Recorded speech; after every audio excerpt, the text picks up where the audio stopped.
Canto 8, capítulo 23, versos do 11 ao 14, o título do capítulo: Os semideuses recuperam os planetas celestiais.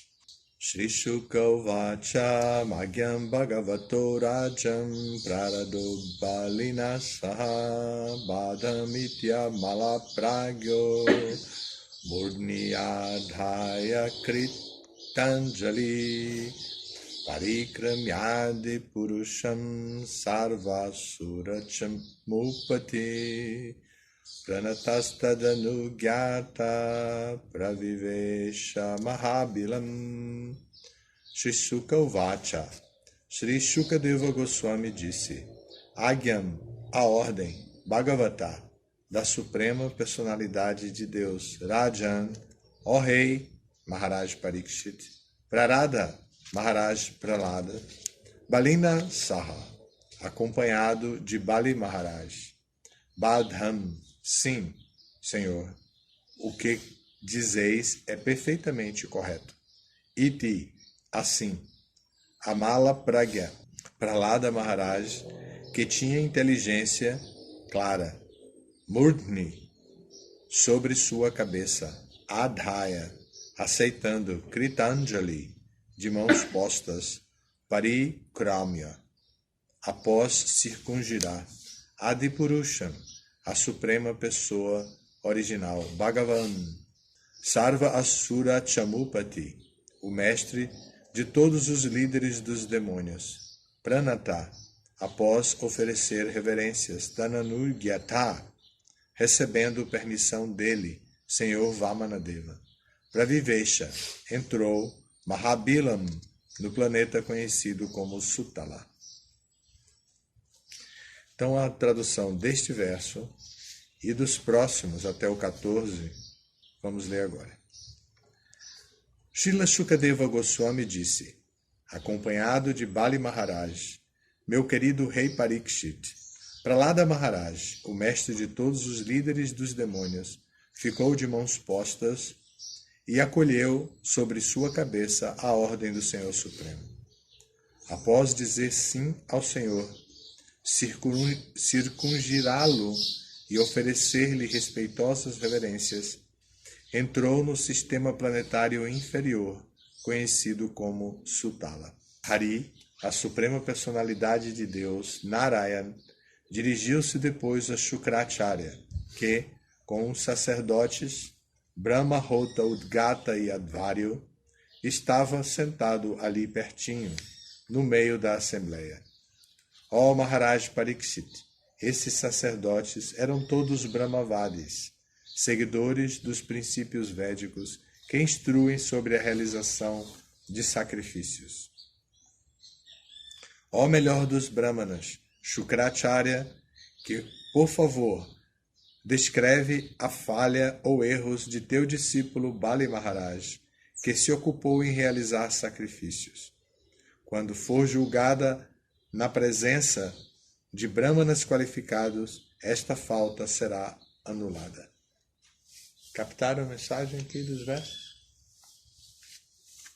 Sim? Então quem está falando é Shukadeva Goswami.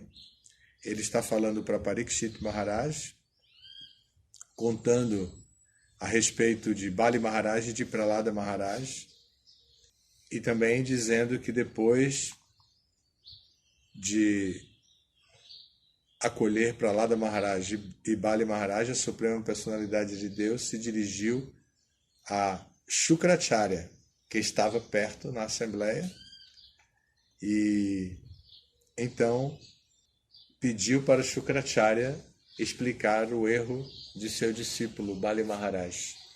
Então esse é o tema aqui. Vamos ver o significado de Prabhupada para o verso 14. Quando Bali Maharaj e Pralada Maharaj partiram para o planeta Sutala, o Senhor Vishnu perguntou a Shukracharya que erro cometera Bali Maharaj, a ponto de Shukracharya tê-lo amaldiçoado. Poder-se-ia argumentar que uma vez que Bali Maharaj agora deixara a cena, como suas faltas poderiam ser julgadas. Em resposta a isto, O Senhor Vishnu informou a Shukracharya que não havia necessidade da presença de Bali Maharaj, pois suas falhas e erros poderiam ser anulados se julgados pelos Brahmanas. Como veremos no próximo verso, Bali Maharaj não tinha faltas. Shukracharya o amaldiçoara indevidamente. Entretanto, isso foi melhor para Bali Maharaj. Sendo amaldiçoado por Shukracharya, Bali Maharaj ficou desprovido de todas as posses, mas depois a Suprema Personalidade de Deus favoreceu-o devido à sua forte fé no serviço devocional. Evidentemente, o devoto não precisa ocupar-se em atividades fruitivas, como se afirma nos Shastras Sarvar Hanam Achyuteja, do Bhagavatam, canto 4, adorando Achyuta, a Suprema Personalidade de Deus, todos acabam ficando satisfeitos. Visto que Bali Maharaj satisfizera a Suprema Personalidade de Deus, não havia falhas em sua realização de sacrifícios. Aqui não tem um tema fácil. O tema aqui é muito difícil de ser compreendido. Porque, por um lado, as Escrituras são exigentes no cumprimento das suas injunções. E as injunções definem como os procedimentos devem ocorrer. Definem os protocolos e procedimentos. E para os sacrifícios, os yagyas, os protocolos e procedimentos são fundamentais. Não se pode modificar protocolos e procedimentos dos sacrifícios. Mas aqui há uma avaliação de uma situação que foi ficando muito complexa, com vários pontos foram colocados em evidência que de fato não estariam em evidência se fosse abordado somente uma linha de raciocínio. Se a linha de raciocínio fosse exclusivamente Karma Kanda, se os sacrifícios estivessem ali para satisfazer um propósito da conquista material, se os demônios liderados por Bali Maharaj, que já estavam predominando dentro do universo, tivessem sido protegidos por Shukracharya e Bali Maharaj devidamente, não haveria nenhuma necessidade de fugir da plataforma de Karma Kanda. E os protocolos que iriam prevalecer seriam os protocolos de Karma Kanda. Em relação aos protocolos de Karma Kanda, o objetivo sempre é produzir um efeito na melhoria da qualidade de vida. Então, os demônios estavam interessados em melhorar a sua qualidade de vida, em ter melhores residências, melhores planetas, conquistar os semideuses e estar predominantemente posicionados na sociedade acima dos semideuses. Então, se fosse observar somente a seção Karma Kanda dos Vedas, estava tudo ok, não precisava acontecer nada. Mas o que é que corre de novo nessa história? Qual é o fenômeno que complica essa realidade? Vocês lembram que aparece um garoto anão vestido de brahmachari na porta do palácio do rei, pedindo atenção. E o rei dá atenção.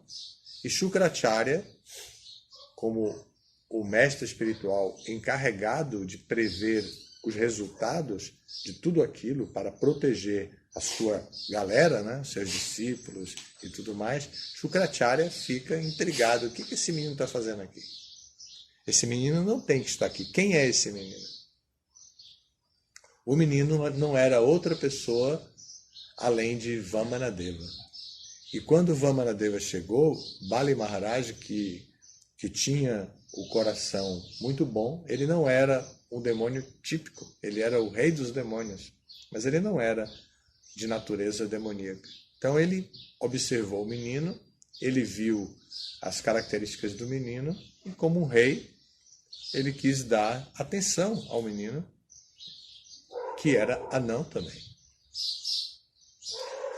Então, ele dá atenção e o menino pede uma besteira, uma coisa assim de quem não está entendendo o que está acontecendo, com quem ele está falando.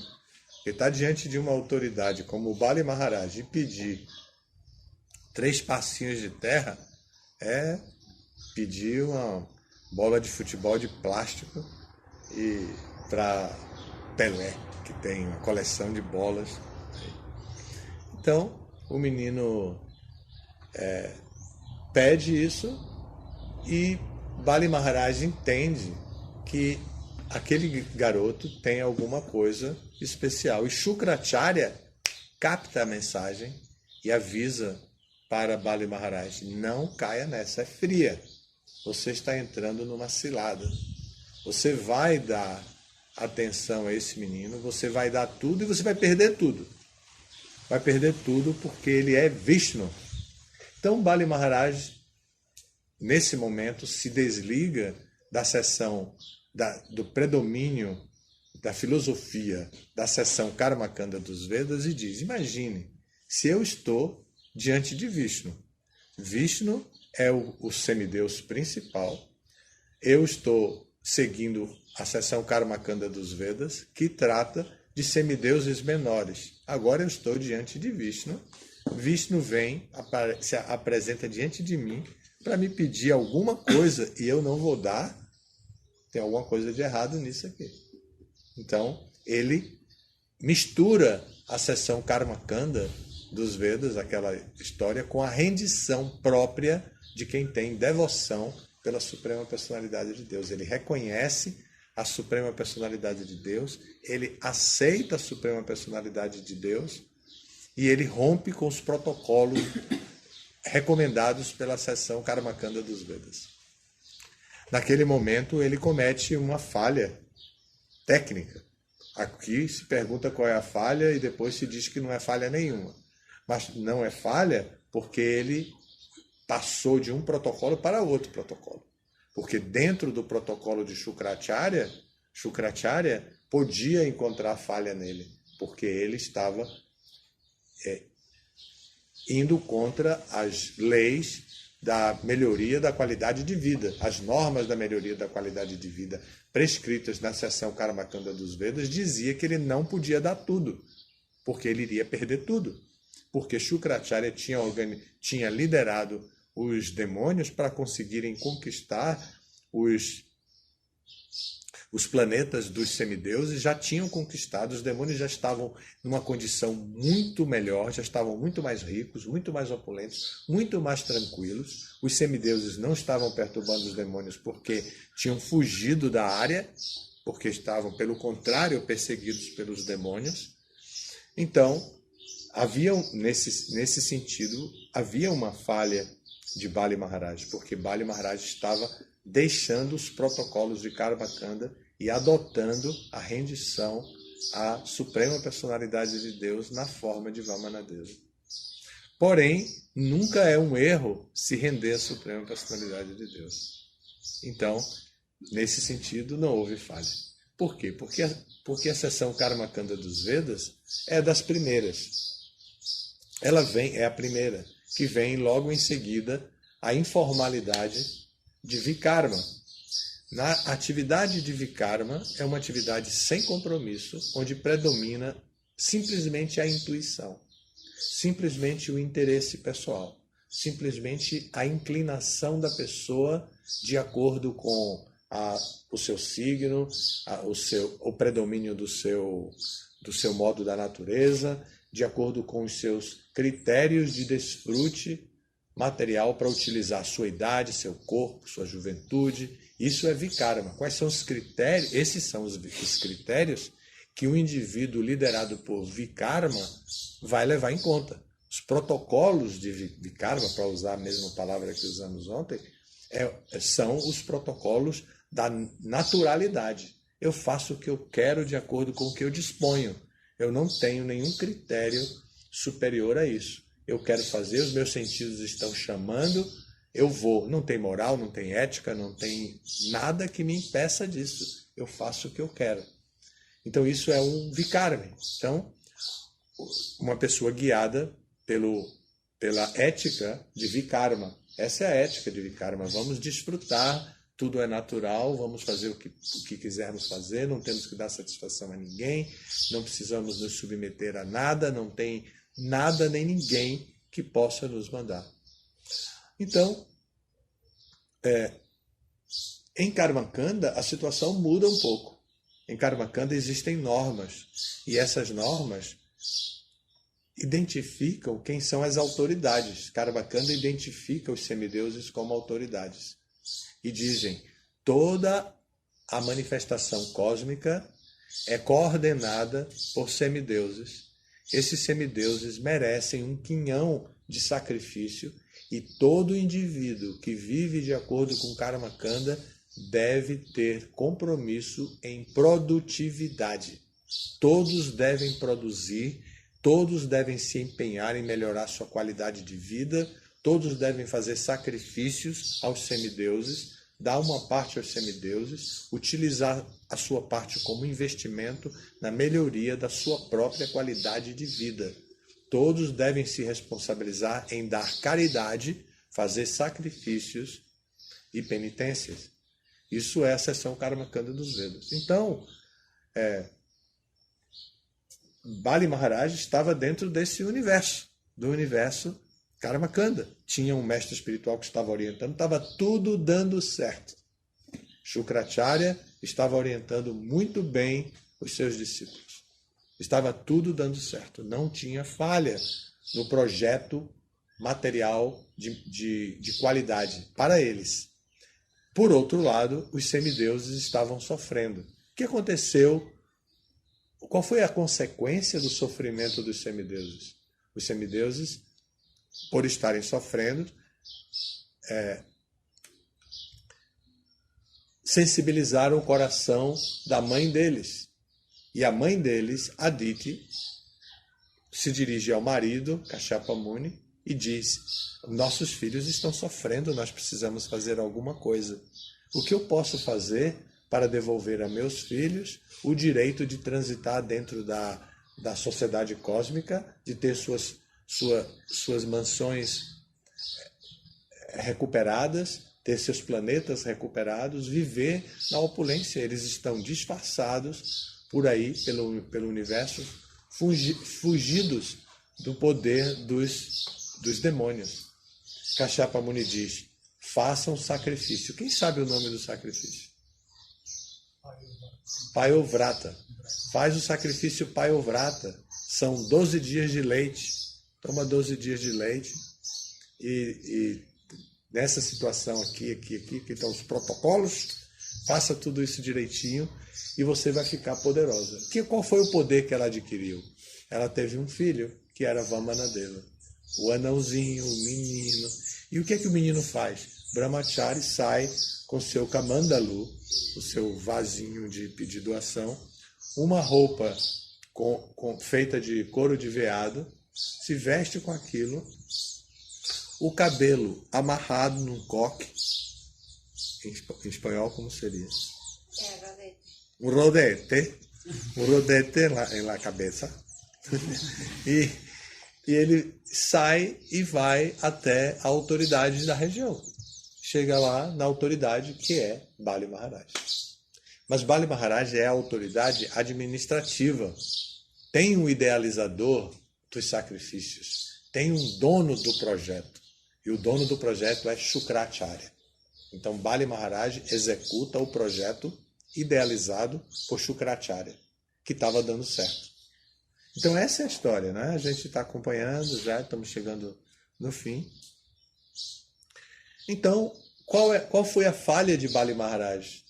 Ele não teve falha. Se nós formos analisar sobre essa mesma pergunta de Vishnu a Shukracharya, qual foi a falha de Bali Maharaj? A falha de Bali Maharaj teria sido mudar o nível de interesse. Ele estava no interesse Karmakanda e ele mudou de interesse para o interesse de devoção a Vishnu. Esse foi o erro, o assim chamado erro. Porém, depois se a gente reconhece a origem familiar de Bali Maharaj, então a gente vai ver que não era novo, ele é descendente de Prahlada Maharaj. Então, é natural que ele tenha alguma devoção por Vishnu e tenha essa concepção. Então, Bali Maharaj não cometeu nenhum erro, como vai ser falado amanhã no verso 15 em diante. Mas aqui está a história. Eu vou reler aqui um pedaço do significado. A conclusão, Prabhupada diz assim: adorando Achyuta, a suprema personalidade de Deus, todos acabam ficando satisfeitos. Visto que Bali Maharaj satisfizera a suprema personalidade de Deus, não havia falhas em sua realização de sacrifícios. Então, apesar de que houvesse tecnicamente erros no sacrifício, ele tinha satisfeito a suprema personalidade de Deus. E então, nesse sentido, não tinha nenhuma falha a sua execução de sacrifício. Nós precisamos entender esse evento que está acontecendo aqui agora, essa passagem do Bhagavatam, sob o ponto de vista da hierarquia de Bhakti sobre Karma Kanda, sobre Karma Yoga, sobre Jnana Yoga. Nós precisamos entender sobre isso. Por quê? Porque o nosso nível de compreensão geral é o nível Bhakti Shastri. Nós estamos estudando o nível Bhakti Shastri. O nível Bhakti Shastri está focado em estabelecer a prioridade de Bhakti sobre Karma, sobre Yoga, sobre Jnana. Então, é muito importante que no nosso nível, ao analisar tudo isso aqui, nós possamos reconhecer que ao adorar Achyuta, como conclui Prabhupada no significado, ao adorar Achyuta, está adorando Krishna. Ao adorar Krishna, a pessoa sai de todas as jurisdições dos Vedas e se torna simplesmente um devoto aos cuidados de Krishna. Qual seria o verso do capítulo 18 em que isso que eu estou dizendo estaria fundamentado? 866. Qual é? Não me lembro no sânscrito. Sarvadharmam parityaja mamekam sharanam braja ahantvam sarva papebhyo mokshaishami mashuchaha. Krishna diz mashuchaha, não tenha medo. Não tenha medo. Abandone todo tipo de dharma. O dharma de vikarma, se é que existe. Eles não aceitam dharma. O dharma de karma, o dharma de yoga, o dharma de jnana. Abandone todo tipo de dharma e simplesmente renda-se a mim. Foi o que fez Bali Maharaj. Imagine, ele abandonou o dharma de obedecer ao guru da seção, o guru dele da seção Karma Kanda dos Vedas. E se rendeu a Krishna. Então, ele foi protegido, não teve falha, foi protegido, ganhou seu planetinha Sutala e foi para lá e ficou, apesar de ter perdido tudo, porque foi amaldiçoado e perdeu tudo mesmo, mas ele recuperou e no final deu tudo certo. Então, esse verso, Sarva Dharma, nos leva a compreender a superioridade da rendição a Krishna. A superioridade da rendição a Krishna é absoluta. Ela não é somente circunstancial. Ela é absoluta. Qualquer pessoa que se rende a Krishna, ela será protegida de maneira absoluta. Isso não significa que ela não vai sofrer. É só ver o que aconteceu com a Rainha Kunti. A Rainha Kunti sofreu muito, mas ela foi protegida por Krishna. E assim temos muitas outras figuras que também sofreram, mesmo estando rendidos. Então, o sofrimento material não é o sinal de insucesso na vida espiritual. O sofrimento material é sinal de insucesso, de acordo com o paradigma Karma Kanda. Porque na seção Karma Kanda dos Vedas, o objetivo é ser feliz. E o sofrimento é contrário à felicidade, né? Então, como o sofrimento vem no lugar da felicidade, então, para o foco de Karma Kanda, esse sofrimento é um problema. Mas, para o ponto de vista de Bhakti, o sofrimento não significa exatamente isso. Não significa exatamente um insucesso, porque em Bhakti o que vai contar é a união do indivíduo com Krishna. E se o indivíduo está unido a Krishna e ele se desapega ou se desliga da existência material para estar em contato com Krishna no mundo espiritual, e mesmo que ele tenha deixado esse mundo com muito sofrimento, ainda assim ele tem sucesso. A seção Karma Kanda dos Vedas não é para encontrar esse tipo de resultado.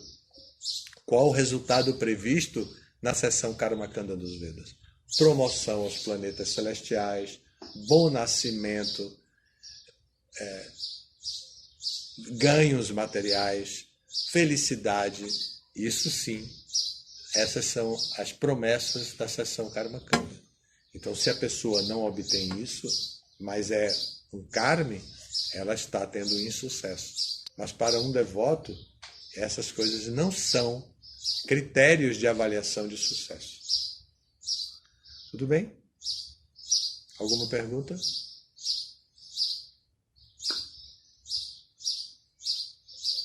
Então, muito obrigado. Todas as glórias ao Srila Prabhupada. Jai Shri Prabhupada.